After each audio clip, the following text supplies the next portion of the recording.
Namo tassa bhagavato arahato samma sambuddhassa. Namo tassa bhagavato arahato samma sambuddhassa. Namo tassa bhagavato arahato samma sambuddhassa.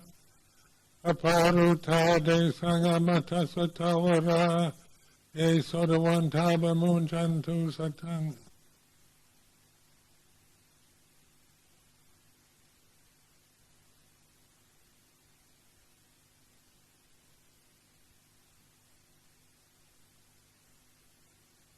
So it gives me a great pleasure to be visiting Chithurst and have so many people come. And I like to mention again and again that this is a reflective teaching or a pointing out rather than an actual teaching. So it's not about teaching you something about Buddhism, but it's an encouragement to use Buddhist teachings to investigate your experience of life. And this is what's so attractive to many of us in countries like the UK or Western world, a chance to investigate life, to try to understand what is the purpose, what is the meaning, what is it all about? Because these are questions that people try to give answers to,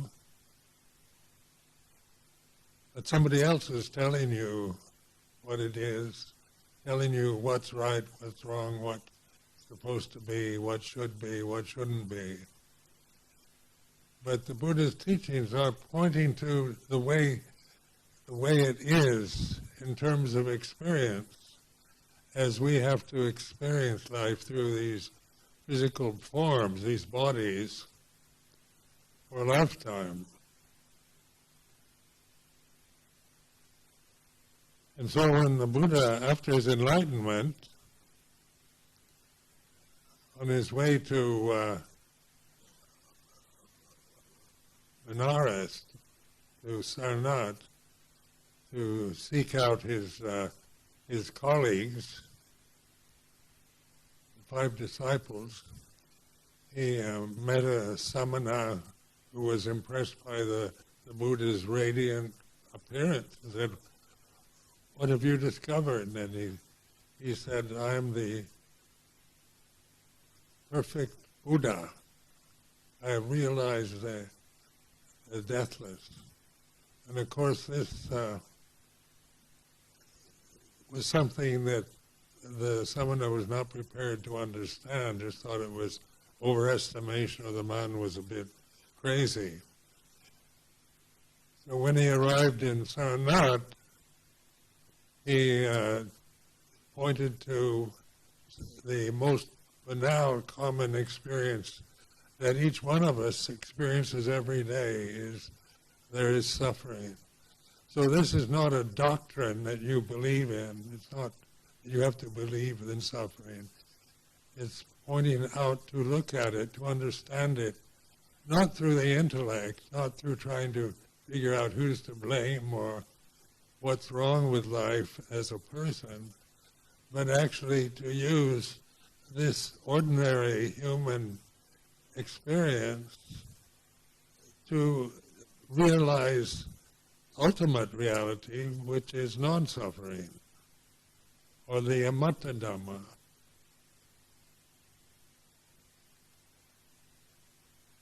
So the Four Noble Truths, which is a teaching I've used my whole monastic life from the time I was a samanera to this present moment.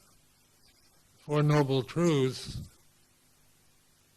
where so much of Buddhism seems rather complicated when you look at all the scriptural teachings, the Abhidhamma and all that's available in Pali and now translated into English and many other languages. But the Four Noble Truths is based on investigation of suffering. So, to understand suffering, we're not looking outward. We're aware of the suffering. Just the daily news, the mass media presents us with a daily diet of misery and suffering in the world, in politics, in personal experience. So suffering is a noble truth to be understood. And to understand something, instead of trying to figure out intellectually why one suffers, or why I suffer, it's not to try to figure out what's wrong in my life, who's to blame for my suffering, and how can I get rid of it. It's to understand it as part of experience of every human being that's ever lived. So it's not, and as I said before, it's not a doctrine that you believe in, but it's a pointing in a direction of inwardness. So you're looking inward rather than trying to find out who's the cause, who's to blame for my suffering.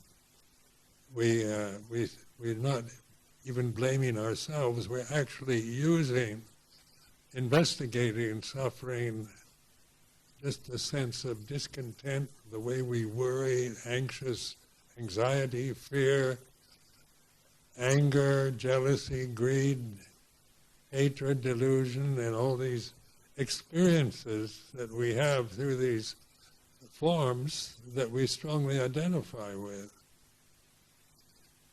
So the delusion is we identify with a form whose basic experience in life is suffering.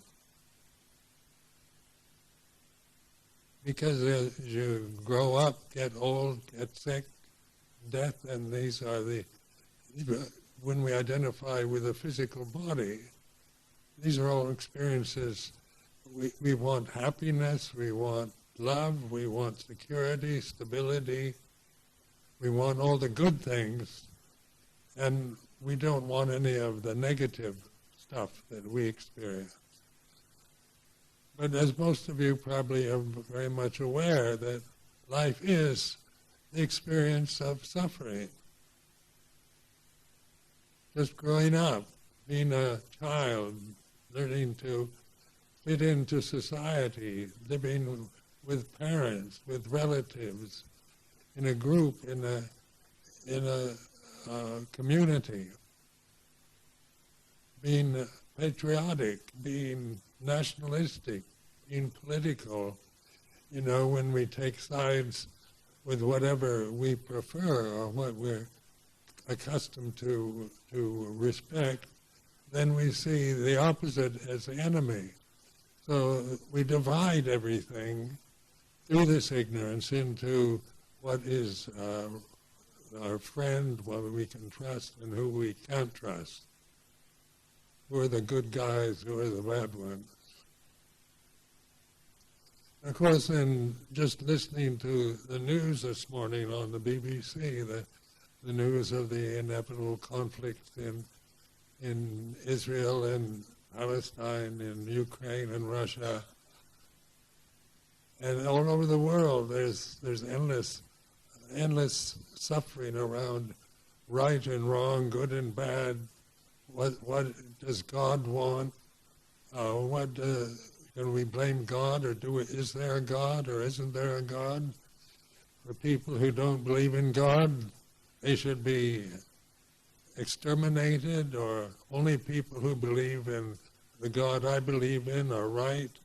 So we form cliques, cults, groups that create an enemy at large. The world around us becomes our enemy.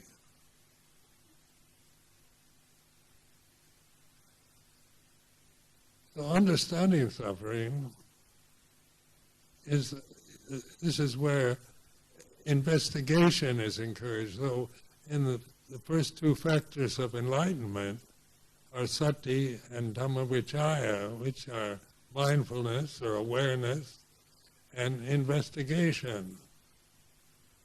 So the Buddha's teaching are the signs pointing to the way to be liberated from the delusions that we hold or that create the suffering we experience through these separate forms. So understanding suffering, I remember when I first started meditating years ago, it was to understand suffering. Well, I knew the word, and then the Pali word dukkha, and then I had experienced much suffering by the time I was 30, so it was very much aware that no matter how fortunate one's life may be, it's still basically unsatisfying. Because my life was a rather fortunate one. I can't blame my suffering on my mother or father or on the society I was in or my experience of life in terms of general experience. But I could create suffering. So before I ordained in Thailand, I was in the Peace Corps, which President Kennedy had established in 1963. And so I volunteered for the Peace Corps, and they sent me to Malaysia, to Sabah and Sarawak, which had been British colonies and had just been turned over into a federation of Malaysia. So I arrived in early January 1964 and was assigned to a remote seaport, smuggling port on the east coast of Sabah, North Borneo. And there I spent 2 years in a tropical paradise, enjoying the pleasures of teaching in a Chinese primary school, which was rather pleasant, and then having adventures going boating out among the islands, and there were 3 Chinese millionaires living in this small town. They'd bring in banquets, Chinese food, and all kinds of luxury items, and of course the Peace Corps members that lived in this town, including myself, were invited to these festivals, these banquets, these parties, these excursions. So 2 years of extremely pleasant, fun experiences that were the kind you dream of having, and having lived through these experiences, I still became aware that in the midst of all this pleasure, that I managed to create suffering, that I couldn't blame on the externals of my life. They were all quite pleasant. And of course, the suffering amounts to fear, to anger, to self-consciousness, worrying about what people think, jealousy, and all these very strong emotions I could still experience in the midst of a tropical paradise in a pleasurable situation. And I remember on my 30th birthday in this small town, I thought to myself, do I have to live 30 more years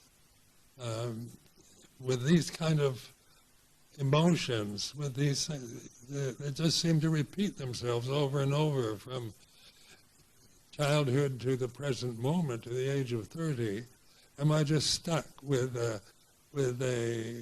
these thoughts, these memories, these habits for another 30 years? I expected to die by the time I'm 60. And I'll be 90 next year. So I live 60 more years. And of course this was, I thought I have to do something about it. I have to come to grips with how do I deal with these habits, these emotional habits, a lot of them very childish, immature reactions to experiences at the age of 30. And of course my faith in Buddha Dhamma had already been established, but I never practiced meditation. So at the end of the Peace Corps contract, which was 2 years, I went to Thailand and ordained. Because the one thing that I did have trust or kind of faith in and real interest was in Buddha Dhamma. Where the rest of life, at the age of 30, I was not worldly ambitious. I didn't have any plans for the future that I wanted to do. So going to Thailand was my choice, and eventually I found a very good teacher, Luang Por Sumedho.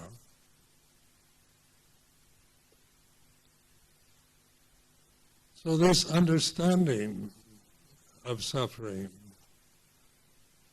is this. I encourage you to investigate the feelings that you experience, the negative feelings, like anger or fear, jealousy, self-consciousness, worry, anxiety. These are very common to all of us. Because in terms of conditioned experience, having a human body, male or female, there's a lot to worry about. Growing old, loss of the loved we have to experience, diseases, sicknesses such as the COVID pandemic. They're part of human experience. So these forms are very fragile forms that are easily hurt, damaged in a vast universe. And I remember in Thailand, I used to gaze up at the stars at night in the sky. On a full moon night, we had to sit up all night and meditate. And it began to rather scare me because I felt so unimportant, so small when I compared myself to just what I could visually notice by looking up at the night sky and the stars and the moon. And it was a bit, you felt very a sense of what's it all about, who am I? Because on a personal level, we take ourselves very personally, and we are the center of our experience. So each one of us is the center of experience for a lifetime in a human form. And that's just the way it is.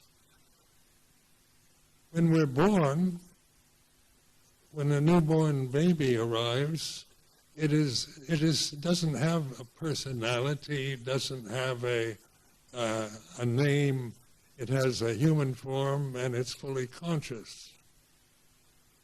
So that consciousness isn't created by culture, by education, or anything else. It's just the natural state of being is experienced through the senses for each one of us. In the West, Western world tends to regard the material forms as the basis of creation. So God created the material world first. And so, and science tends to go along with this tendency to see materialism as the ultimate real for us. And then consciousness is seen as something that we experience through the mind, through the brain, or we experience through the senses. So the senses are how consciousness can manifest to see objects. So we have eyes, ears, nose, tongue, body, we have a brain. But is material really the basis for everything? If just contemplate, if there was no consciousness, how could there be any awareness of materiality? So consciousness in Buddha Dhamma is immeasurable. It's here and now, and it's what we really are, the pure consciousness, universal consciousness, supreme consciousness. And then the Buddha explains that what we are not is the forms that we identify with. We're not the body, we're not the thoughts, memories, the emotions, we're not the eyes, ears, nose, tongue, body, mind, or brain. So when we investigate using these are directive teachings, signs pointing to the here and now, Santitiko Dhamma, apparent here and now, Akalika Dhamma, timeless.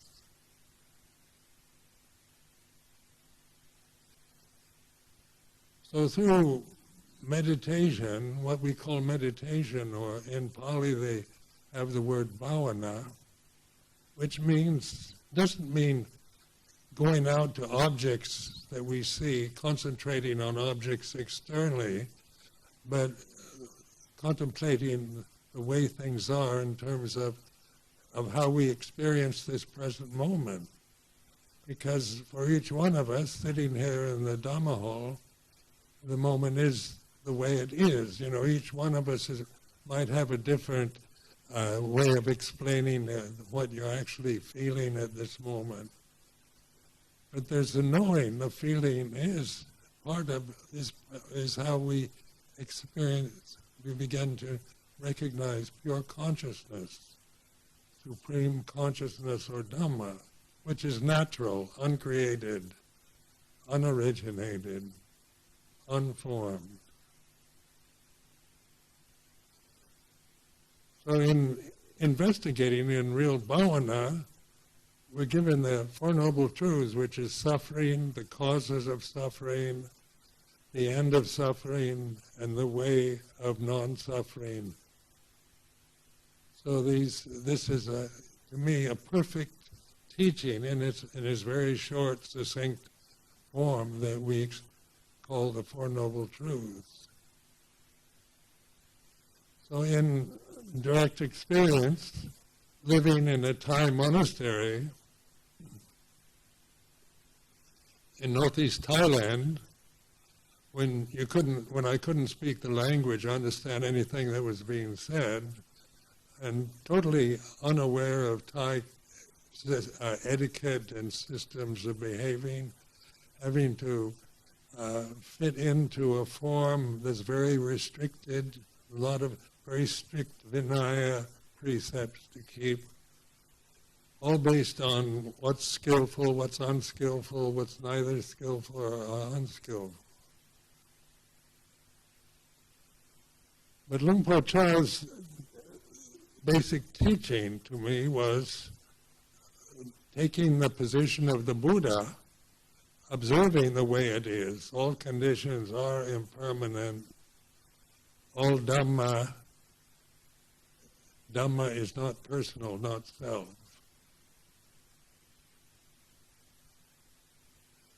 So could this form, sitting here talking to you now, exist if there was no consciousness, or there's just material, just a human body with eyes, ears, nose, tongue, brain? Could could such a form manifest and then become conscious, or is consciousness the basic source where everything can manifest, forms can manifest, space manifests, time and space and forms all manifest in consciousness. So this is a wisdom teaching. It's not doctrinal, but ways of investigating to find out this truth for yourself. Because as literate as we can be, and as intellectually gifted we might be, just trying to figure it out with words, because words, all languages are just forms.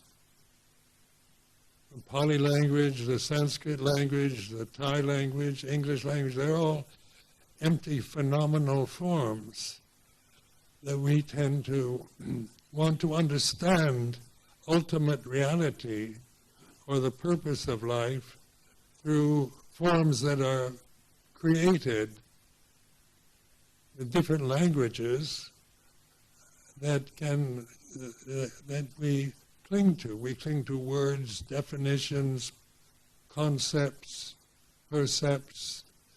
We cling to these as our reality.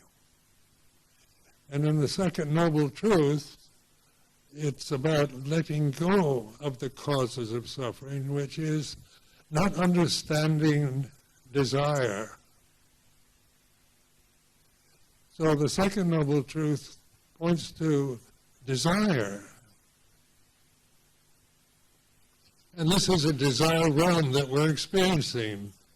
These bodily forms are desire forms. So what we see, if it's pleasant, we want it. If it's unpleasant, we don't want it. We're same with hearing. We hear pleasant sounds, we like to listen. And what's unpleasant, what is cacophonous, we want to get rid of. So the senses, the sensory experience is very dualistic. It's about right and wrong, good and bad, about behavior, what's good action, what's right action, what's good speech, what's wrong speech. All these are clearly defined because these are how we experience life, through these various forms that we cling to out of ignorance. And so desire is to be investigated. Desire is a sankhara, it's a phenomenon. It arises and ceases. It's impermanent, it's not personal. So they define desire, or dhanha, Pali word is dhanha, as three kinds of desire. Kama dhanha, which is sensual desire, what we see, hear, smell, taste, touch, feel, is just pleasant and beautiful. We desire it, and then we don't desire it if it's unpleasant. Then there's a desire to become. So noticing in monastic life, while ordained as a Buddhist monk, was to become enlightened. I wanted, as a person, to get rid of ignorance and become enlightened. And so much of my early years of meditation were based on me, Sumedho, trying to get enlightened. And so and then as I began to recognize, Vawa Dhanha, the desire to become something, is a desire to let go of. And then there's a desire to get rid of what you don't like. So because of the Vinaya, all these, today we had the Patimokkha recitation, 227 precepts, desire to get rid of sexual feelings, desire to get rid of anger and greed, desire to get rid of the defilements, the kilesas. So I began to investigate the desire to become. to become enlightened, to become an arahant. And so what is aware of desire is non-desire. So sati Dhammavichya is investigating desire, living in a desire form, identifying myself separately through desire concepts, creating endless problems about monastic life through thinking about them, becoming very self-conscious, being the tallest monk in the Thai Sangha, and being the first Western monk to live with Luang Por Sumedho in Huon. People would come just to look at me. So, because I was an unnatural phenomenon in that context. And then you feel very self-conscious, you worry what they're thinking, you don't quite understand how they see me, you imagine all kinds of things that you create in your mind, you don't understand the culture very well. So creating suffering about being the tallest monk in the Thai Sangha at Wat Pah Pong, or being the first Western monk to ordain with Luang Por Sumedho, creates these conditions, these experiences. And Luang Por Sumedho's way of teaching was for me to observe that. So in the Thai forest tradition, they use the mantra Puto, or the Buddha's name. So the word Buddha then suddenly takes on a significant practical use, rather than just something you bow to or respect according to tradition. You start realizing that Buddha, Dhamma, Sangha are much more profound than just Buddha images or beliefs in and faith in the historical Buddha. What is Dhamma, anyway, to a Westerner? We don't have such a word in the English language. And so we take refuge in the Dhamma. What do we take refuge in? This is a question to ask yourself. When we take Dhammang Saranang Gacchami, what are we taking refuge in? And a refuge, of course, is a safe place, a stable, safe abidance in Dhamma. What is that about? How do you get there? And then the Sangha is those who practice in the right way, in the proper way, who actually bhavana or meditate, investigating experiences. Each one of us experiences life, like here at Chithurst, the monks, the nuns, we each experience it in different ways.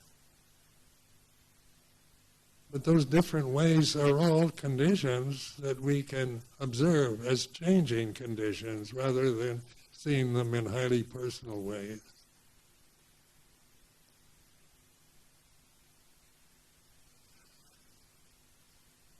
So investigating suffering leads you to investigating desire.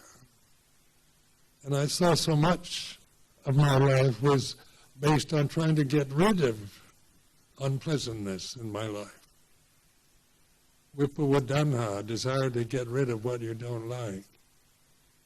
Wanting to get rid of anger. Get rid of fear. How do you get rid of fear? How do you get rid of the kilesas? Oftentimes in the Thai tradition they talk in rather heavy terms such as kill the kilesas, kill the defilements, fight the evil forces. And yeah, I found this kind of language very unhelpful to me, because basically that's what I was doing, trying to fight the evil forces, the negative states of mind, the anger, the resentment, the fear, trying to get rid of them. Then the contemplating vipawadana, or the desire to get rid of things, I changed from just trying to resist and fight and control to observing the Buddha position, the stance of the Buddha who observes the way it is. Dhamma is best defined as the way it is. All conditions are impermanent, and Dhamma is not personal. So through investigating bhava-tanha, the desire to become something, I felt as a person, as a personality, I'm not enlightened. I've got a lot of problems. I've got to solve all these problems, get rid of them. And I want to become a stream enterer. I want to become something that I feel I'm not. I have to find a way to make myself into a stream enterer, and hopefully, eventually, before I pass away, to attain arahantship. But what is the word arahant to us anyway? It means one who realizes ultimate reality for themselves.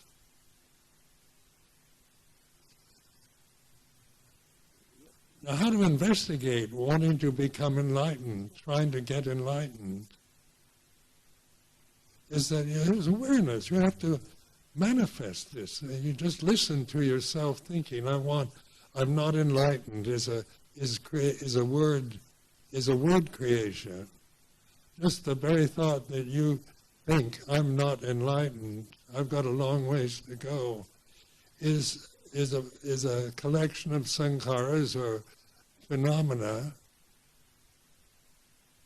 that are created by other human beings. All languages are created by human beings. So can you believe that in terms of, when you really look at it in terms of bhava-tanha, I want to become enlightened because I'm not enlightened, is a way of, it's the ego, it's the sense of I've got to get something I don't have, and I want to become something other than what I am. I am not satisfied with the way I am as a person. I can see many weaknesses, faults in myself. I want to get rid of them. I want to become fearless. I want to become perfected in life. But through investigating phenomena, as all conditions are impermanent, you begin to see how the words that you hold to are phenomenal conditions. They're empty phenomena. The Buddha would call them empty, like bubbles on the ocean, soap bubbles. They have no core, no heart, no center. They're empty.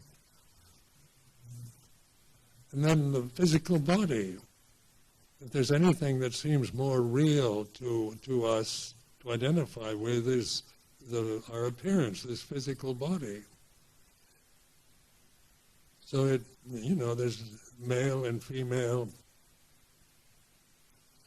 and then there's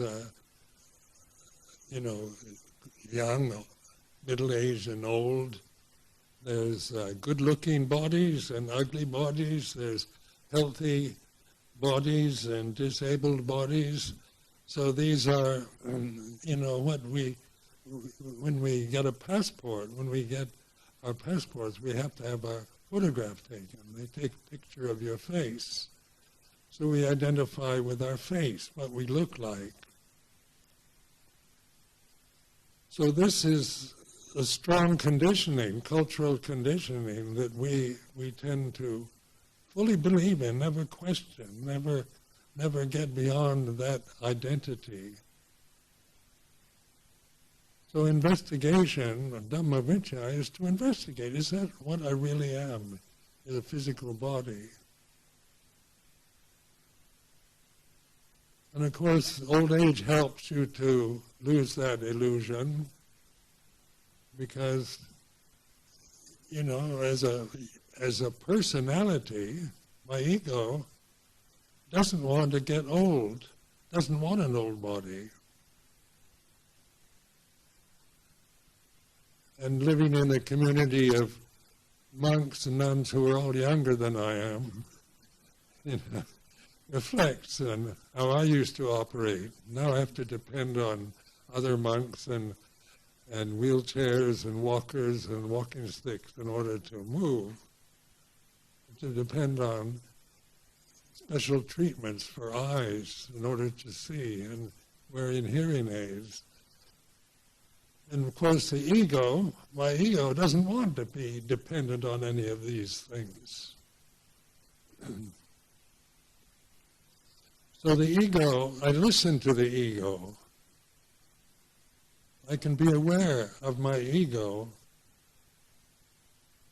identifying with the aging process of the body, with the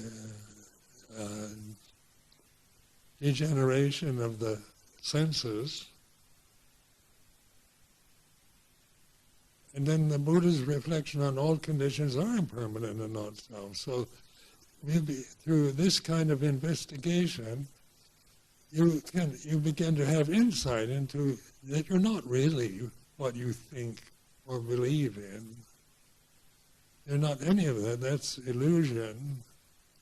Illusions that we hold to that are the cause of suffering.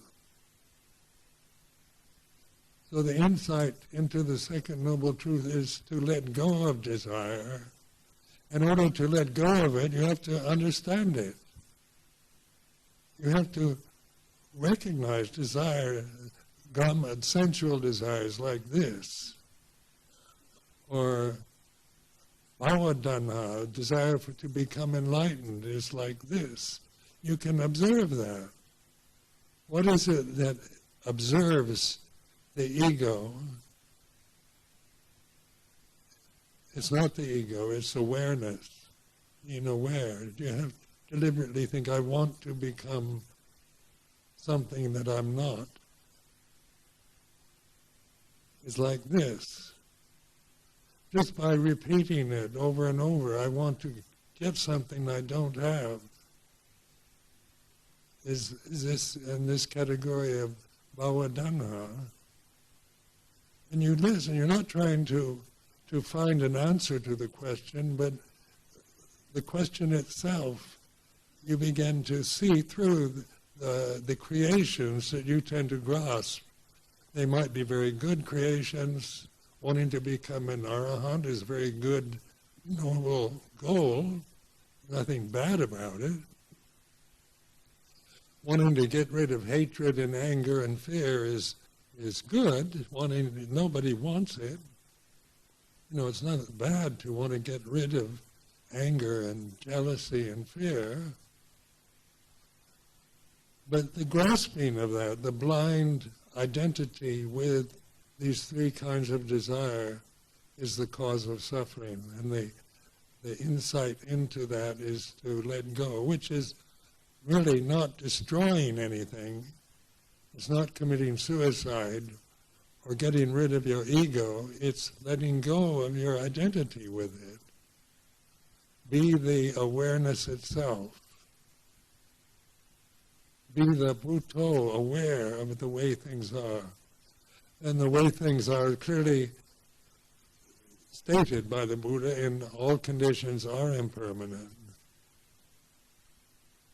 And Dhamma is not personal. The Dhamma that we take refuge in is not something that I as a person take refuge in.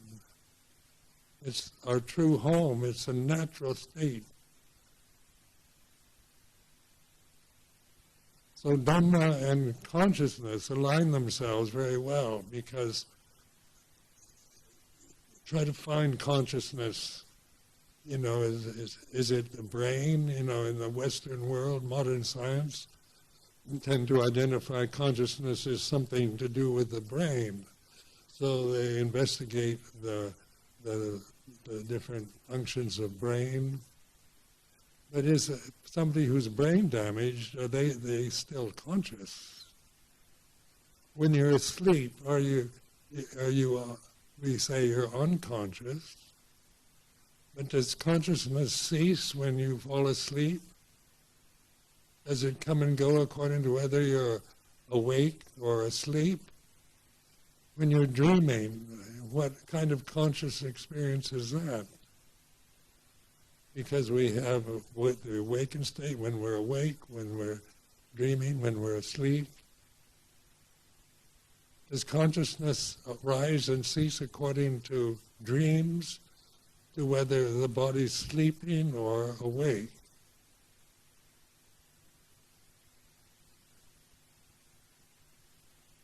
Ask yourself these kind of questions. It's like this investigatory encouragement is what is most fascinating about Buddhism, because it is an inquiry into the experience that we have to go through in these very delicate sensual forms that inevitably get old, get sick, and die.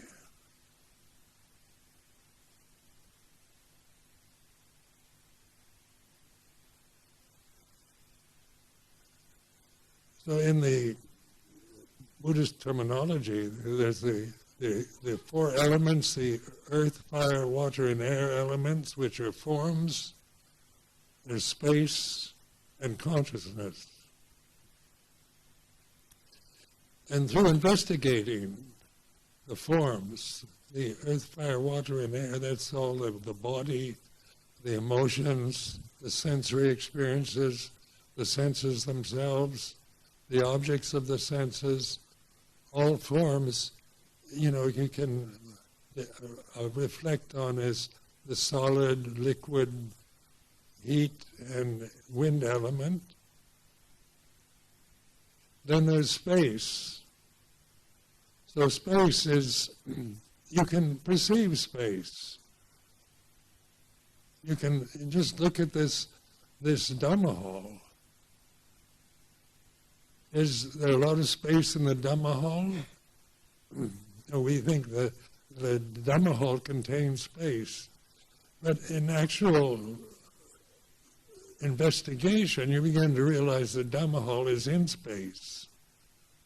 That we're all in the same space. That it has no beginning or end. Where do you find the beginning of space and the ending of it? So it's immeasurable. We measure space according to the size of rooms or conditions, but all conditions are in space. So time, which is conditioned, which is the earth, fire, water, and air elements, they're the forms that manifest in space, and space manifests in consciousness. So try to objectify consciousness. Just try to, figure out what consciousness is with your intellect. Go to the Pali dictionary, or Sanskrit, or Chinese, or Tibetan, or any, try to find out what the great sages say about consciousness. You're still just as ignorant as ever if you just attach to what somebody else tells you. Because consciousness is here and now. It's not something you have to find. It's like trying to see your own eyes, like your eyes can't see each other. Even if you look in a mirror, that's a reflection of your eyes, but the eyes themselves can't see themselves. Consciousness can't objectify itself. So it leaves this sense of silence, which is very peaceful, here and now, and then the forms manifest in space according to conditions. They arise and cease. That's the way they are. Their personality, in other words, is a creation. So you can't achieve enlightenment through the personality. So as a separate person, as long as you identify with your personality, trying to get rid of your defilements and become enlightened or stream enter or an arahant, these are words that point to the ultimate perfection of a human individual. They're very desirable in these terms. But your personality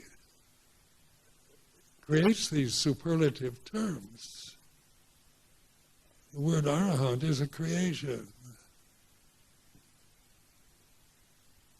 So just by operating from the personality, from the ego, you find a kind of hopelessness in your life, because as much as you try to become enlightened or get rid of your defilements, they inevitably keep appearing.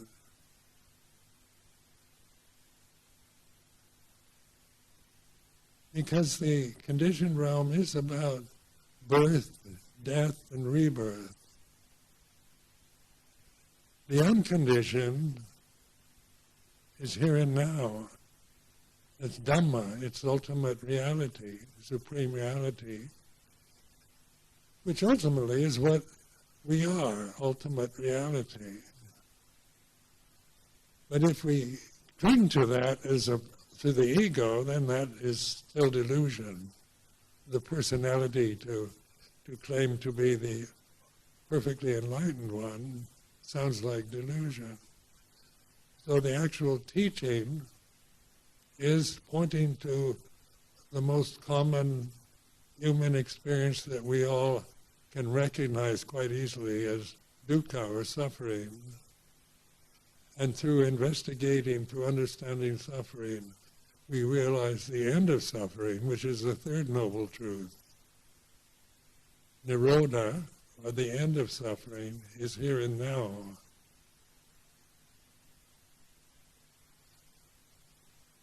And when that's a realization, an insight, then there's samadhi, right understanding, perfect understanding.